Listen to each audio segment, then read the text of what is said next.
ان کے شوہروں کو انہیں پھر اپنی زوجیت میں لوٹا لینے کا حق زیادہ ہے اگر وہ اصلاح کا ارادہ کر لیں، اور دستور کے مطابق عورتوں کے بھی مردوں پر اسی طرح حقوق ہیں جیسے مردوں کے عورتوں پر، البتہ مردوں کو ان پر فضیلت ہے، اور اللہ بڑا غالب، بڑی حکمت والا ہے۔ یہاں پہ مردوں کو عورتوں پہ فضیلت اس لیے دی گئی ہے کہ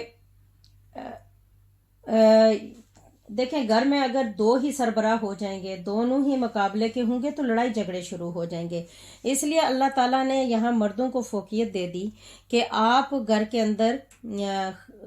باہر سے سامان کھانا پینا لے کے آئیں تو وہ ایک یہ ہے کہ وہ پالنے والا بن جاتا ہے، گھر میں بیوی بچوں کو پالنے والا بن جاتا ہے، تو اس کی اہمیت اس لیے زیادہ کر دی گئی ہے کہ ایک بندہ سربراہی کرے گا تو لڑائی جھگڑے نہیں ہوں گے گھر میں۔ طلاق صرف 2 بار تک ہے، پھر یا تو بیوی کو اچھے طریقے سے زوجیت میں روک لینا ہے یا بھلائی کے ساتھ چھوڑ دینا ہے، اور تمہارے لیے جائز نہیں کہ جو چیزیں تم انہیں دے چکے ہو اس میں سے کچھ واپس لو، سوائے اس کے کہ دونوں کو اندیشہ ہو کہ اب رشتہ زوجیت برقرار رکھتے ہوئے دونوں اللہ کی حدود کو قائم نہ رکھ سکیں گے۔ پھر اگر تمہیں اندیشہ ہو کہ دونوں اللہ کی حدود کو قائم نہ رکھ سکیں گے، سو اندرین صورت ان پر کوئی گناہ نہیں کہ بیوی خود کچھ بدلہ دیکھ کر اس تکلیف دہ بندھن سے آزادی لے لیں۔ یہ اللہ کی مقرر کی ہوئی حدیں ہیں، بس تم ان سے آگے مت بڑھو، اور جو لوگ اللہ کی حدود سے تجاوز کرتے ہیں سو وہی لوگ ظالم ہیں۔ پھر اگر یعنی پہلی طلاق کے بعد عدت ہوتی ہے، اس عدت میں رجوع کر لیں تو بہتر ہے، پھر دوسری طلاق ہوتی ہے اس کے بعد عدت کے اندر رجوع کر لیں تو کی جا سکتی ہے، تیسری طلاق کے بعد یہ پھر ممکن نہیں ہوتا۔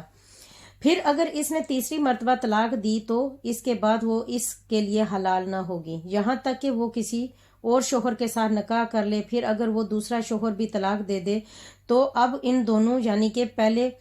شوہر اور اس عورت پر کوئی گناہ نہ ہوگا اگر وہ دوبارہ رشتہ زوجیت میں پلٹ جائیں، بشرطے یہ کہ دونوں یہ خیال کریں کہ اب وہ حدود الہی قائم رکھ سکیں گے۔ یہ اللہ کی مقرر کردہ حدود ہیں جنہیں وہ علم والوں کے لیے بیان فرماتا ہے۔ یہاں پہ جس کو حلالہ کہتے ہیں، کچھ لوگ ایسے ہوتے فکس کر لیتے ہیں حلالے کو کہ آپ نے بس نکاح کرنا ہے اور چھوڑ دینا ہے، ایسا نہیں ہے۔ حلالہ یہ سخت ترین گناہ ہے، غلطی ہے۔ اب یہاں پہ یہ ہوتا ہے کہ آپ پورے طریقے سے شادی کریں، پورے طریقے سے زندگی گزاریں، اگر وہ فوت ہو جاتا ہے یا وہ خود جان کے خود طلاق دیتا ہے تو تب جا کے آپ پہلے شوہر سے شادی کر سکتے ہیں، ورنہ یہ ایک رات کا ایک دن کا چند گھنٹوں کا جو نکاح ہوتا ہے وہ اسلام اس کی اجازت نہیں دیتا۔ اور جب تم عورتوں کو طلاق دو اور وہ اپنی عدت پوری ہونے کو آ پہنچیں تو انہیں اچھے طریقے سے اپنی زوجیت میں روک لو یا انہیں اچھے طریقے سے چھوڑ دو، اور انہیں محض تکلیف دینے کے لیے نہ روکے رکھو ان پر تم زیادتی کرتے رہو، اور جو کوئی ایسا کرے پس اس نے اپنی جان پر ظلم کیا، اور اللہ کے احکام کو مذاق نہ بنا لو، اور یاد کرو اللہ کی اس نعمت کو جو تم پر کی گئی ہے، اور اس کتاب کو جو اس نے تم پر نازل فرمائی ہے، اور دانائی کی باتوں کو جن کی اس نے تمہیں تعلیم دی ہے۔ وہ تمہیں اس امر کی نصیحت فرماتا ہے، اور اللہ سے ڈرو اور جان لو کہ بے شک اللہ سب کچھ جاننے والا ہے۔ اور جب تم عورتوں کو طلاق دو اور وہ اپنی عدت پوری ہونے کو آ پہنچیں تو جب وہ شرعی دستور کے مطابق باہم رضامند ہو جائیں تو انہیں اپنے پرانے یا نئے شوہروں سے نکاح کرنے سے مت روکو۔ اس شخص کو اس امر کی نصیحت کی جاتی ہے جو تم میں سے اللہ پر اور یوم قیامت پر ایمان رکھتا ہو، یہ تمہارے لیے بہت ستھری اور نہایت پاکیزہ بات ہے، اور اللہ جانتا ہے اور تم بہت سی باتوں کو نہیں جانتے۔ اور مائیں اپنے بچوں کو پورے 2 برس تک دودھ پلائیں، یہ حکم اس کے لیے ہے جو دودھ پلانے کی مدت پوری کرنا چاہے، اور دودھ پلانے والی ماؤں کو کھانا اور پہننا دستور کے مطابق بچے کے باپ پر لازم ہے۔ کسی جان کو ان کی طاقت سے بڑھ کر تکلیف نہ دی جائے، اور نہ ماں کو اس کے بچے کے باعث نقصان پہنچایا جائے، اور نہ باپ کو اس کی اولاد کے سبب سے اور وارثوں پر بھی یہی حکم عائد ہوگا۔ اور پھر اگر ماں باپ دونوں باہمی رضامندی اور مشورے سے 2 برس تک پہلے ہی دودھ چھڑانا چاہیں تو ان پر کوئی گناہ نہیں۔ اور پھر اگر تم اپنی اولاد کو دایا سے دودھ پلوانے کا ارادہ رکھتے ہو تب بھی تم پر کوئی گناہ نہیں، جبکہ جو تم دستور کے مطابق دیتے ہو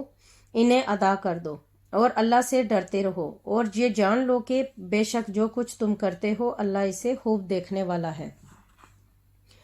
اور تم میں سے جو فوت ہو جائیں اور اپنی بیویاں چھوڑ جائیں تو وہ اپنے آپ کو 4 ماہ 10 دن تک انتظار میں روکے رکھیں۔ پھر جب وہ اپنی عدت پوری ہونے کو آ پہنچیں پھر جو کچھ وہ شرعی دستور کے مطابق اپنے حق میں کریں تو یہ اس معاملے میں کوئی مواخذہ نہیں، اور جو کچھ تم کرتے ہو اللہ اس سے اچھی طرح خبردار ہے۔ اور تم پر اس بات میں کوئی گناہ نہیں کہ دوران عدت بھی ان عورتوں کو اشارتاً نکاح کا پیغام دے دو یا یہ خیال اپنے دلوں میں چھپا رکھو۔ اللہ جانتا ہے کہ تم عنقریب ان سے ذکر کرو گے، اور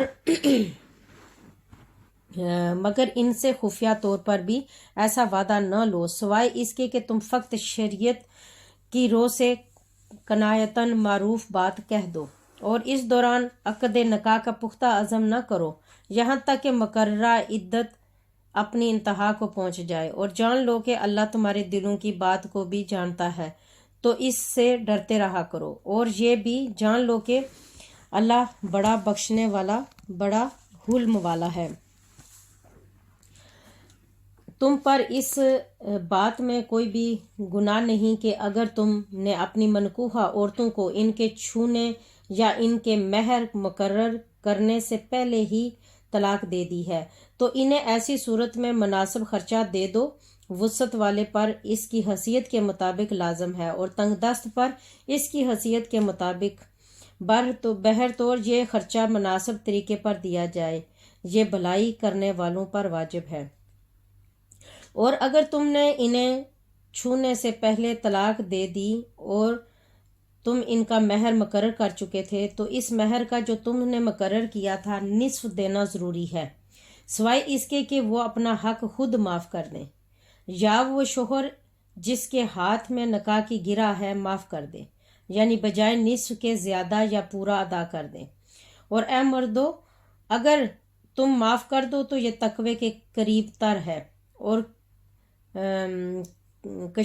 کشادگی کے ان لمحات میں بھی آپس میں احسان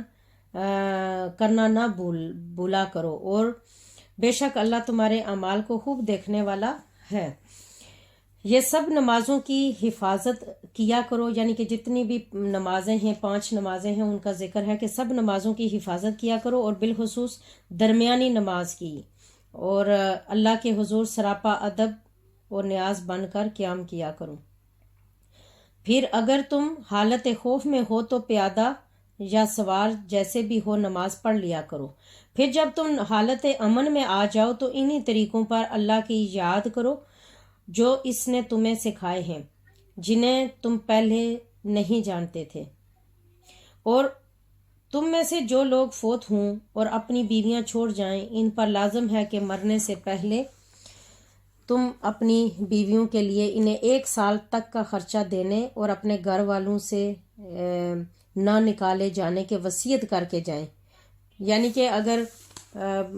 بندہ قریب المرگ ہے تو وہ پہلے سے گھر والوں کو بتا دیں کہ میری بیوی کا خرچہ 1 سال کا میں دے کے جا رہا ہوں اور اس بیوی کو آپ اس گھر سے نہ نکالیے گا۔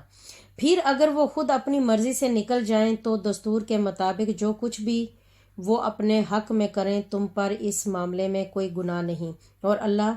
بڑا غالب بڑی حکمت والا ہے۔ اور طلاق یافتہ عورتوں کو بھی مناسب طریقے سے خرچہ دیا جائے، یہ پرہیزگاروں پر واجب ہے۔ اسی طرح اللہ تمہارے لیے اپنے احکام واضح فرماتا ہے تاکہ تم سمجھ سکو۔